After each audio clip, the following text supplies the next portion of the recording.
My name is Gustav Käll. I'm the head of Esports at Universal Music Group, and I'm also the head of Enter Records.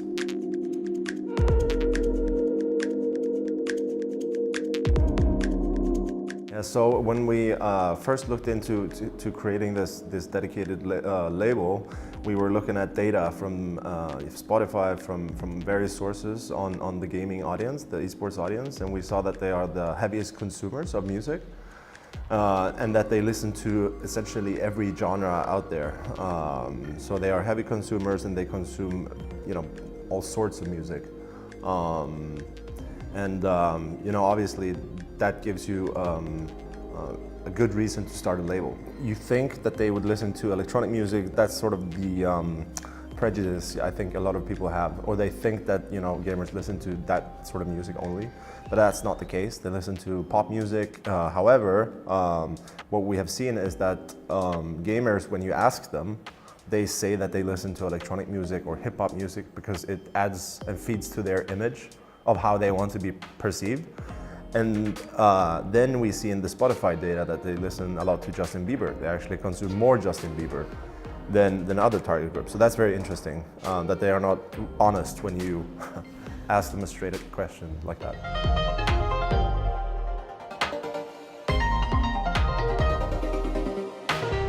An example, like if you look into the movie industry, you have Black Panther, the movie that came out a couple of years ago, and you had the album with special written music from well-known artists, and they sort of co-released the movie and the album at the same time. So they were almost equally valuable to the franchise holder, to Marvel in that case. So I think like gaming and music, we're just in the beginning of this, but I absolutely think that they will have an increasing merged or role where they sort of coexist and draw benefit from each other. So you can have music in the game as a way to market and try and reach a wider audience by having music as a marketing tool, but also to increase the quality of the product, really.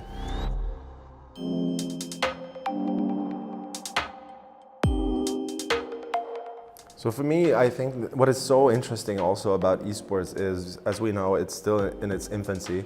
And if you look at esports broadcasts today, there are still pause screens that are showed to the audience, and there's a countdown timer. There's like 10 minutes left, and come back and watch content. Like the esports broadcast format to me is not finished. So we are in an early stage where we are trying the opening ceremony as a format we like to compare to the halftime show of Super Bowl, but we try to do it our way. So I'm not, the only thing I know is that we're working with music and esports now at an early stage, and what the end result will be, how esports broadcasts will look like in 5 years. All I know is that there will be more music in it. Music in the venue, while the players have breaks, or the opening ceremony being even bigger and better. I don't know, but we will try and we will see.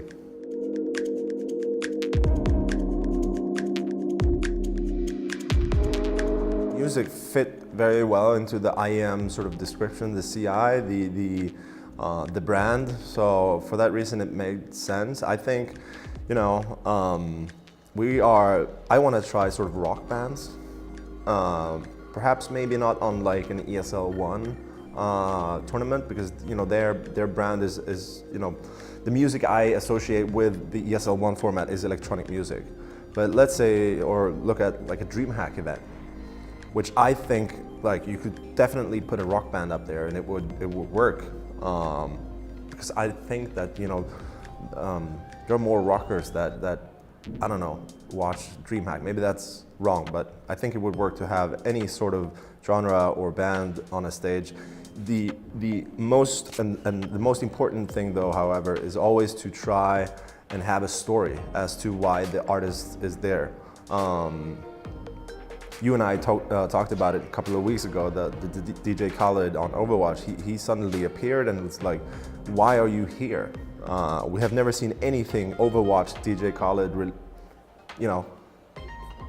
there was no correlation, or there was no reason for him to be there. And that's why it kind of backfired. So we always try to look and find for artists that sort of have a story as to why they want to be on that stage. And as of yet, like August, he's a gamer himself. He has had, a couple of his tracks synced with games. So, he's familiar with the culture and with games, and that makes it much easier to have them performing on a stage like I am.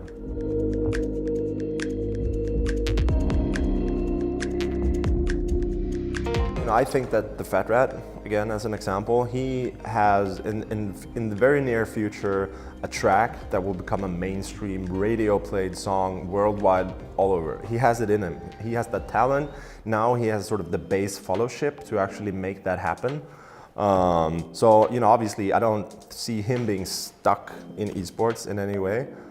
But for us, it's really about the partnership we have with ESL, where we, our value offer to artists is that we can give you an audience. So we take your music and we place it, in this content, and you can perform on stage. So we give you an audience, and that is to create them, or make them become successful streaming artists. And then another, big focus of mine is how can we create other sources of revenue for our artists. And again, the Fat Rat had the Warrior Song Pack in Dota, and that is like the ultimate really strategy for us to replicate and to do for more artists, because it's profitable, it's something new, and if you thought that you could sell albums in games, if